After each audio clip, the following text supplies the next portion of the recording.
ఒకరోజు పూరి జగన్నాథుణ్ణి దర్శించుకోవడానికి ఆ ఊరి రాజుగారు జగన్నాథుని ఆలయంలోకి వెళ్ళారు.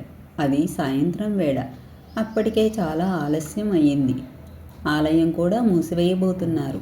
ఆలయం వద్ద ఉన్న పూల దుకాణం ఆమె వద్ద ఉన్నవన్నీ అమ్మేసినాక కేవలం ఒకే ఒక పువ్వు మాత్రమే మిగిలి ఉంది.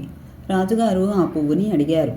ఆమె ఆ పువ్వుని ఆయనకి ఇవ్వబోతున్న సమయంలో ఒక ధనవంతుడైన వ్యాపారి వచ్చి రెట్టింపు రేటు ఇస్తాను, ఆ పువ్వుని ఇమ్మని అన్నాడు. అప్పుడు ఒక పువ్వు కోసం వరుస వేలం ప్రారంభమైంది.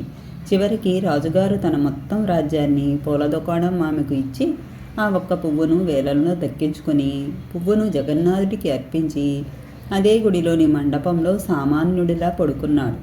ఆ రాత్రి జగన్నాథుడు ఆ రాజుగారి కలలోకి వచ్చి అంతటి బరువును మోయలేను, ఆ పువ్వును తన తల నుండి తొలగించమని కోరారు. అప్పుడు ఆ రాజు జగన్నాథుడిని, స్వామి, ఈ సృష్టి మొత్తాన్ని చిటికెన వేలితో ఎత్తగల మీకు ఈ పువ్వు ఎందుకింత భారం అయినది అని అడిగారు.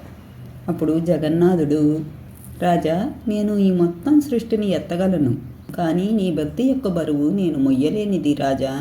నా మీద భక్తితో నాకు అర్పించడం కోసం ఒక పువ్వును పొందడానికి నీ మొత్తం రాజ్యాన్ని త్యాగం చేశావు. ఇంతటి భారీ మూల్యము గల భక్తిని మొయ్యడం చాలా కష్టం అని చెప్పి, నీ రాజ్యం లేని నీవు రేపు ఎలా బ్రతుకుతావు అని కూడా ఆలోచించకుండా నీ కల్మషం లేని భక్తితో నన్ను ప్రసన్నం చేసుకున్నావు. నీ భక్తికి చాలా సంతోషం, వెళ్ళి నీ రాజ్యాన్ని నీవే ఏలుకో అని చెప్పి ఆ జగన్నాథుడు మాయమైపోయారు. సర్వే జనా సుఖినో భవంతు.